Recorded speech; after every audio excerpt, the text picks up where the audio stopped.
중국 경제 이야기하는 차이나 TV 시간입니다. 우리 시장은 오늘 내부적으로는 환율 급등이 가장 부담되는 뉴스이고요. 중국이 2분기 성장률 발표를 하는 것을 기다리고 있었는데 조금 전에 발표를 했습니다. 그 의미부터 짚어보고요. 그 얘기도 우리가 미리 좀 했었기 때문에 어느 정도 대응이 됩니다. 중국 경제 최근 상황, 또 중국의 또 화이트 스완이 우려로 등극하고 있다는데요. 어떤 얘기인지 중국 전문가이신 용인대 중국학과 박승찬 교수님과 함께하겠습니다. 어서 오십시오. 맞습니다. 성장률 속보치를 지금 자막으로 보여주고 계신데요. 2분기 성장률 플러스 0.4%, 대략 한 1% 정도 예측은 했었고, 교수님이랑 지난번 얘기했지만 실제로 마이너스 성장률 전망치가 많았는데 중국의 특성상 마이너스를 만들지는 않을 것 같다라고 하셨는데 딱 그 수치가 나왔는데요. 그렇죠. 네.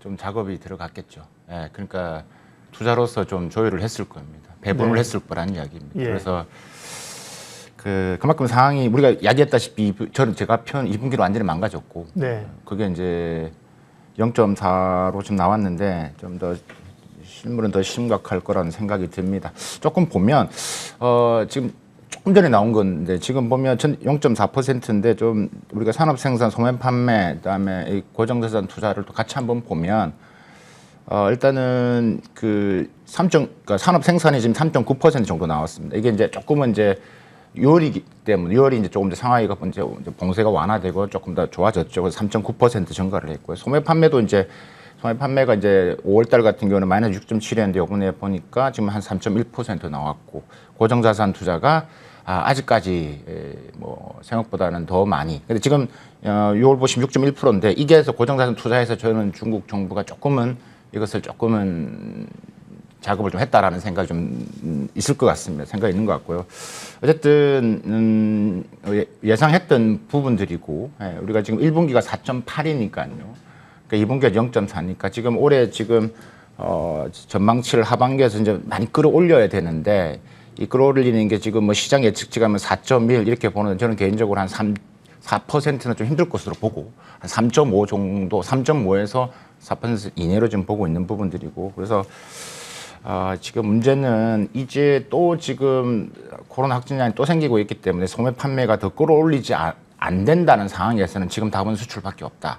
그리고 수출도 지금 이제 코로나로 인해서 동남아로 넘어갔던 게 오는데 시간이 걸리기 때문에 결국은 이제 지금 남아있는 내년에 써야 될 지금 지방정부 특별국채를 끌어와서라도 하반기에서는 지금 가을에 20차 당대회가 있기 때문에 4%까지는 맞추려고 할 겁니다. 그래서 이제 그런 부분이기 때문에 뭐 시장에서는 뭐 예측은 뭐 1% 적다고 하지만 저희들 입장에서는 충분히 예측 가능했던 수치였다라고 말씀드릴 수 있겠습니다. 지표로만 보면 중국 경제 이제 언론에서 뽑을 기사들을 우리가 유추해 보면요, 중국 경제마저 무너졌다, GDP 쇼크 이렇게 나오겠지만요, 투자자들은 항상 미리 가야 되는 거니까요, 또 미리 말씀해 주시고, 그래서 지금 0.4% 나왔지만 상해 증시는 하락 출발했다가 오히려 지금 소폭 플러스로 돌려놓는 그런 모양새입니다. 그렇죠. 예, 어느 정도 알고 있었다는 거죠, 시장. 그렇죠.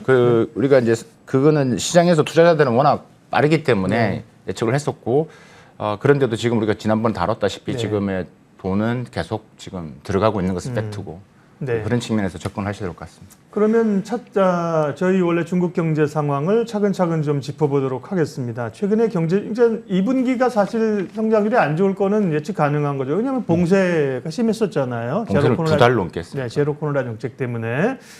그럼에도 불구하고 최근 나오는 지표들은 글쎄 PMI나 어땠어요? 좀 좋았었던가요? 전반적인 경제 상황을 지표 중심으로 짚어주시죠. 다 안 좋죠. 일단은 우리가 중국 경제를 볼 때 꾸준히 차이나 TV 보신 분들은 이제 조금 보는 안목이 생기실 겁니다. 중국 경제는 거의 한 60~70%가 소비로 되고 나머지 한 30%가 수출. 그다음에 나머지 10%가 이제 투자로 봤는데 미국도 그렇죠. 이제. 그렇게 지금 가고 있는데, 지금 이제 우리가 중국이 소비가 지금 안 되기 때문에 지금 이제 내수 소비로 안 되는데, 중국 정부가 강력하게 지금 내수 기반의 정책, 우리가 쌍순환이라는 말 많이 들어보셨을 거예요. 쌍순환인 게 국제 대순환, 즉 수출, 국내 대순환, 내수. 그래서 내수를 기반으로 했는데 이게 제로 코로나 막혔다는 게 지금 드러나죠. 그러니까 이게 무슨 말이냐면 소비가 유축이 지금 심각하게 드러나고 있다. 그러니까 이제 일단 두 달이 두 달 동안 꼼짝을 못하게 했기 때문에 그런 부분도 있고 6월 달에 우리가 그러니까 풀었지만 이 사람들이 이제 지갑을 안 낸다는 거죠. 그러니까 또 이런 경우가 생길 수 있기 때문에 혹은 또 내가 고용의 불안 때문에 지금 돈을 현금을 모아둬야 되겠다는 생각이 좀 강력하게 나타나고 있는 것 같습니다. 지금 중국 월간 그 소비 증가율을 보더라도 지난 3월에서 5월까지도 지금 연속 마이너스고요. 5월달 1월부터 5월 5개월 정도로 보더라도 전년 대비 지금 1.5% 이상 하락한 것 같고요. 이민은행 통계를 보더라도 중국 소비자들, 중국인들의 이 저축 증가액이 엄청나게 빨라지고 있습니다. 그러니까 지난 5개월 동안 보면 저축 증가율이 높아지고 있다고요? 돈을 안 쓴다는 이야기죠. 지금 저축 증가액이 지금 중국 돈으로 지금 7,860억 yuan. 그러니까 원화로 봤을 때 한 1,540조 원이 증가했습니다. 그러니까 전년 대비했을 때 거의 한 51% 정도 증가했다는 이야기죠. 그러니까 돈이 이렇게 있다기 때문에 이게 지금 이제 심리적으로 좀 얼어붙게 만드는 것들이죠. 이럴 경우는 중국 경제는 매우 좀 힘들어질 수밖에 없는 거고 그래서 지금 이제 결국 계속 얘기했다시피 돈을 풀어야 이거 투자로 해야 되는데 자, 그럼 중국 정부가 지금 해야 되는데 지금 또 지금 발목을 잡고 있는 게 BA5가 또 확진되고 있습니다. 네. 바이러스가 검출되고 있고 베이징, 텐진, 지금 상하이 같은 경우도 또 지금 확진자가 또 늘어나고 있거든요, 지금. 그러니까 또 지금 봉쇄 지금 분위기가 있고 뭐 2주 동안 식량 준비해라 이런 말도 하고요. 지금 현지에 계신 분들 또 제가 방송 들어오기도 소통도 좀 했는데 지금 너무 힘들다는 거예요. 지금 상하이가 40도가 넘는데요. 매일 검사를 맡아야 됩니다. 줄 서서 생각을 해보시죠. 그 습하고 더운 데서 매일 검사 받는 것도 너무 힘들다는 것들. 그래서 재봉쇄 우려 때문에 지금 이제 더 상황이 좀 악화되는 건 아닌가라는 그런 것들. 그런 부분에서 좀 더 여러분들 입장에서는 투자자 입장에서는 조금 최악의 시나리오를 좀 보는 것도 나쁘지 않을 것 같습니다. 중국 정부도 이제 경제를 회복시켜야 되는 과제가 있잖아요. 또 가을에 당대회도 해야 되고 3분기 지표를 좋게 좀 만들어야 될 거거든요. 그러니까 뭐 인위적으로 꼭 조작한다는 게 아니라 보양 정책을 쓰겠죠. 근데 그렇죠. 이제 내수가 지금 좀 막혀 있어서 조금 전에 말씀하신 게 수출로 활력을 좀 뚫으려고 한다고 하는 건데 수출은 또 상대방이 있잖아요. 미국이나 이런 쪽이나 경기도 그렇고 긴장도 해서 그것도 뭐 과제가 만만치는 않네요. 지금 수출로 인해서 작년 같은 경우는 돈을 많이, 그러니까 부양책보다는 그러니까 경제 성장을 좀 유지했던 것은 결국 수출 때문에 버텨왔거든요. 그래서 이제 올해도 이제 결국 이제 수출로 인해서 조금 해야 되는데 지금 분위기는 그렇습니다. 일단은 지금 하반기 수출 중심으로 성장한다는 얘기가 좀 나도는 이유가 그런 것 같습니다. 작년도만 보더라도 일단 GDP 공헌도를 보시면 소비가 한 65.4, 그다음에 수출이 2.9. 이게 이제 작년 전체를 봤을 때 이제 수출이 GDP 기여도가 20.9인데 한 3분기까지만 봐도 한 20%가 안 됐거든요. 점점 수출이 늘어났다는 이야기입니다. 자, 그렇다면 이게 이제 중국 입장에서는 수출이 또 계속 견인을 해야 되겠죠. 지금 수출 분위기는 좋습니다. 지금 만약에 이제 봉쇄를 계속 안 한다는 가정하에서 만약에 똑같은 경우가 생기면 또 이제 문제가 되는데 제가 볼 때는 지난 상하이처럼의 방법은 쓰지는 않을 것이다. 작년에 중국 전체 교육 규모가 한 6조 달러가 넘었습니다. 처음으로 6조 달러가 좀 기록했죠. 그러니까 작년 중국 수출, 그러니까 교육 규모가 2020년 대비 한 21.4% 증가를 했거든요. 그러니까 이제 했는데 결국 말씀하셨다시피 그럼 어디에 많이 수출했냐? 미국이라는 거죠. 2020년, 2021년 해가지고 미국이 중국 입장에서는 가장 많이 수출한 나라입니다. 그러니까 미중 간의 무역 전쟁이 일어난다고 하지만 미중 간의 무역 규모는 더 늘어나고 있고 중국의 대미 흑자도 더 늘어나고 있고 그러니까 미국의 대중국 수출도 늘어나고 있습니다. 그러니까 이런 부분이기 때문에 결국은 앞으로 이제 뭐 일단은 중국 입장에서는 소비를 일단 잠시 두고 수출과 그다음에 투자 부분들 볼륨을 더 키워나가는 가야 되겠죠. 근데 관세 인하 지금 거의 이제 가는 분위기니까 그러니까 중국의 대미 수출은 더 확대될 거니까 수출 증가율은 더 좋은 뭐 분위기로 가지 않을까. 그래서 그렇죠. 이제 지금 말씀하셨듯이 이런 분위기로 가는 거고 아마 그런 부분에서 수출도 중국 제가 말씀드린 3.5%를 지탱하는 중요한 역할로서 수출이 아마 차지하게 될 것으로 보입니다. 네. 그리고 이제 중국 경제 구조적인 요인 가운데 화이트 스완이라는 단어를 오늘 가져오셨는데 원래 위기를 알리는 상황이 이제 블랙 스완이라고 나심 탈렙이 그냥 정말 확률은 굉장히 낮지만 충격적인 상황이 온다는 게 블랙 스완이잖아요. 검은 코뿔소 이런 것도 아니고 회색 코뿔소 이런 것도 있으면 회색 코뿔소 위험 보이는데 성큼성큼 다가오면서 경제를 위기 주는 건데 화이트 스완 오늘은 화이트 스완 중국의 화이트 스완 근데 원래 백조가 하얀색 맞잖아요. 네. 그러니까 이제 이거는 알고 있는 거죠. 네. 하얀 거라는 걸. 블랙 스완이라는 것은 예측하지 못했던 부분들이기 때문에 그렇죠. 네. 우리가 코로나로 인해서 와 이럴 수가 있나 이러는. 근데 이제 화이트 스완이라는 게 말 그대로 이제 알고 있는 겁니다. 그죠? 네, 근데 그걸 있는데 그것을 해결하지 않는 문제, 이슈가 터져 나온 것들을 이제 우리가 화이트 스완이라는 표현을 쓰는 것들이죠. 그래서 이제 계속 그러니까 오는 금융위기에서 이제 이거를 뭐 해결책을 제시하지 못하는. 그러니까 지금 오늘 제가 말씀드리고 있는 게 지금 부실 채권 문제인데 최근에 이제 뉴스가 많이 되고 있는 중국 중소은행들의 이런 뱅크런 사태. 지금 저 사진 하나 나오네요. 지금 막 집회하고 있는 사진들. 네. 지금 허난성 정조에서 지금 시위하고 있는 모습인데 저 보시면 아시겠지만 지금 정조에 있는 하남성에서 4개 이제 중소은행에서 지방은 조그만한 은행이죠. 그래서 뭐 이제 온라인 인출 이체가 중단되었습니다. 시민들이 나와서 지금 이 인민은행 허난 정조에 있는 하나 분점 같은데 저 앞에 가서 지금 시위를 하고 있는 거예요. 시민들이 돈 찾아왔는데 돈을 안 주고 지금 이러니까 인출이 금지한다니까 돈 달라고 지금 지급하라. 그 인민은행 중앙은행인 예. 정조에 있는 지점 이제 정조의 지점에 가서 저렇게 이제 지금 시위를 하는 겁니다. 네. 지금 지금 허난성 한 4개 은행에 한 40만 명, 400억 위안 정도가 지금 돈이 지금 인출을 못 한다는 거죠. 한 7조 5천억 정도 큰 규모긴 합니다.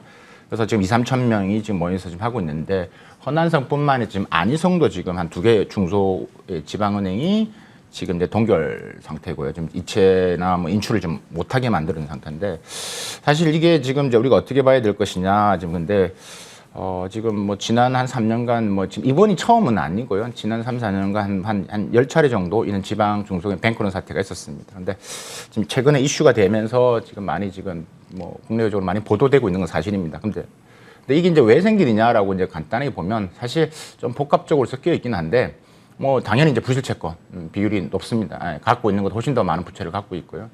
부실 대출도 많이 했고 또 뭐 취약한 지배구조. 지금 여기가 사실 지방은행이라고 하지만 뭐 협동조합, 뭐 우리의 좀 작은 지방의 저축은행 정도 예. 이렇게 보시면 돼요. 이런 게 중국에 몇 개가 정도 되느냐? 한 1,600, 1,700개가 넘습니다. 그러니까 이게 이제 너무 지금 좀 크게 좀 보도할 측면이 있는데 일단 뭐 또 하나가 지금 보시다시피 유챗에서 이제 SNS 같은 데서 이제 이런 지방은행 파산된다 하는 루머가 계속 확대되면서 사람들 돈을 막 찾기 시작하니까 이제 몰려드는 거죠. 그래서 이제 했는데 이거를 좀 어떻게 봐야 될 것이냐. 결론적으로 저는 뭐 중국 경제 위기에 뭐 이게 부채질한다 뭐 이렇게까지는 보진 않습니다. 왜냐하면 우리도 뭐 저축은행 이런 사태 있었지만 중국 입장에서는 정말 작은 부분들이거든요. 우리가 뭐 완다나 헝다하고는 비교가 안 되는 것들이죠. 이런 지방은행에 지방 중소기업 있는 게 많기 때문에 너무 이것을 좀 진도봉쇄할 필요는 없다라고 말씀을 드리고 싶고 허난성 정부에서 바로바로 이제 지금 또 해결 방안을 가지고 나온 것 같습니다. 그러니까 중앙정부가 이게 대외적으로 이제 막 보도를 하니까 중앙정부가 한마디 했겠죠. 허남성 정부에 빨리 해결해라. 그러니까 지금 어떻게 나왔냐면 일단은 5만 위안, 우리 돈은 1,000만 위안 정도부터 되는 그 저축하시는 분들한테 이제 돈을 빨리 지금 갚아라. 5만 위에 한 1,000만 원 정도. 1,000만 원 정도. 중국도 5만 1,000만 원 정도. 이제 그거부터 지금 작업이 들어갔습니다. 그래서 네. 하나씩 단계별로 가겠다는 이야기이기 때문에 너무 이제 이것을 크게 볼 필요는 없다. 네. 보시면 될 것 같고 이게 물론 아까 1,600, 1,700이기 때문에 이 점차적으로 뱅크런 전파 가능성은 있습니다만은 이게 지금 걱정하시는 화이트 스완처럼 이게 더 확장이 되고 정말 중국 경제를 뒤흔드는까지는 그런 팩트로는 보지는 않는다.